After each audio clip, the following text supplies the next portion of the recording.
Ladies and gentlemen, federal employees, today we're talking about the 5 biggest regrets I see as I watch hundreds and hundreds and hundreds of federal employees retire, and the biggest regrets that I see over and over and over and hear over and over and over again. So that's what we're going to dive into today, so you don't have those regrets and you can live your life now and just avoid them completely. That's the goal.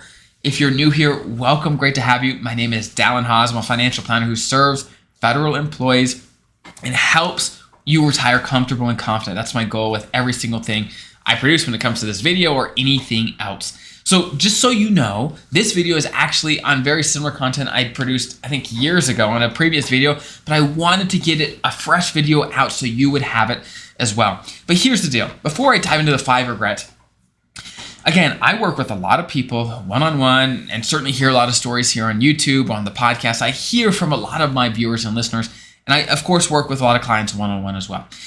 And you would not believe the amount of times where, it's certainly not the majority, but it's common, where people are really excited for retirement. Let's say they're within 5 years or maybe 1 year or 2 years, whatever it is. They're closest to retirement. They're really excited. They're pumped.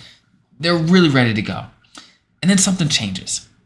Something in their life happens where it changes everything, right? And I've seen all kinds of things, but let's say their spouse gets sick, or they get sick, or their spouse dies, or maybe a child dies. Something happens that makes them rethink and reshape what they've thought on all of their plans. Everything, okay? It just changes everything. And some of us have this sort of thing happen. Some of us don't. But I think for all of us, this sort of thing happens just a matter of when. Just a matter of when. Where it changes everything. Their priorities, how they view their work, how they view their retirement. And it really makes them sit back and say, okay, look, what do I really want here? What am I trying to do? What are my real goals? And hopefully that gives some context. I sure hope that sort of thing doesn't happen to you. But knowing that sort of thing can happen to any of us at any time, I think brings some clarity and some context to what we're trying to do with our money, with our benefits, with everything, right? So with that context, with that frame, let's dive in to the 5 regrets. Now, some of these may come off a little hippy-dippy, but let me explain them before you draw that conclusion, okay? Number one thing I hear all the time is, I wish I had the courage to live my dreams and not just live up to the expectations other people have. Now, again, it may sound a little hippy-dippy, but just think about it for half a second. Think about all the expectations that are thrown upon you, whether from your boss, your coworkers, your spouse, your parents, your kids. They expect you to do life a certain way. Maybe your neighbors, whoever, insert whoever, right? And how much of your life has been spent just living up to those expectations and not doing the real things you want to do? That's one of the biggest regrets I see is, I just wish I would have done this because I wanted to, because that's the way I wanted to do things. But a lot of people just don't until they lose their health. They lose their ability to do things. All right? Think about it. How does that apply to you? Number 2. The second regret is, I wish I wouldn't have worked so hard. Now, there's always exceptions to this. I know some people that absolutely love their work. I love my work, for example. I love what I do, right? However, what's the cost? What's the cost of spending so much time working? And maybe some of you aren't spending so much time, but maybe some of you are. I know there's lots of positions in the government that are time consuming, that maybe there's travel involved, right? And maybe for you, it's 100% worth it. And if so, amazing. Congratulations. That's wonderful. But what are you giving up? Because there's always a trade-off. What are you giving up? Is it worth it? Is it worth it? If so, amazing. If not, think about it. Next, I wish I had the courage to express myself, to express my feelings. Now, again, sounds a little hippy-dippy, right? But hang with me.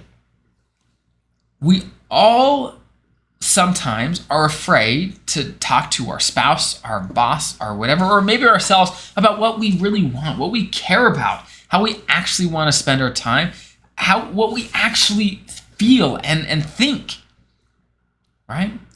And often we just don't. We don't share, we don't talk through the things we actually want. So therefore, our life ends up being a far cry from what we actually want it to be, because it's often dictated by what other people say or think or want us to do, right? Again, some people are better at this than others. Some people are at expressing, say, no, this is what I'm trying to do. This is how I want my life to be. And I'm going to do it. I'm going to do it, right? Number 4, I wish I had stayed in touch with my friends. As we age, as we get busy, as we have families, life gets busy. And as life gets busy, it's so easy for friends and relationships to slip through the cracks. And then we get older, and then we retire, and we realize, wow, I don't have many friends left, right? That's one of the biggest regrets I see all the time. Where's my social life, right? Maybe I left them all at work, and now I'm retired, and they're all gone. Where are some of the friends I had previously? Why didn't I keep in contact with these people? Right? For some people, social life is really important. For others, it's less so. But I think for all of us, it's important. Just a matter of to what degree. It matters. And keeping up those relationships now will pay dividends for the rest of your life. Okay? Number 5, the fifth regret I hear all the time is I wish I would have let myself be happier. I've seen a lot of people retire, and retirement is not a magic pill. It's not going to fix everything. It's not going to magically turn things on and make you happy. It doesn't do that. There comes a time for all of us to realize, look, we don't get much of this left. We don't have a lot of life left, right? Whether we're young or old, it goes by quick. It goes by quick. And if we just postpone the day that we will somehow let ourselves be happy and enjoy life and enjoy the people around us and enjoy our work, whatever that happens to be at the time, well, we're going to just run out of time eventually, right? And often when we start postponing happiness and postponing the life and the things that we want, then we get in the habit of doing that. So that even when we do retire or get the things we want, we're just not content.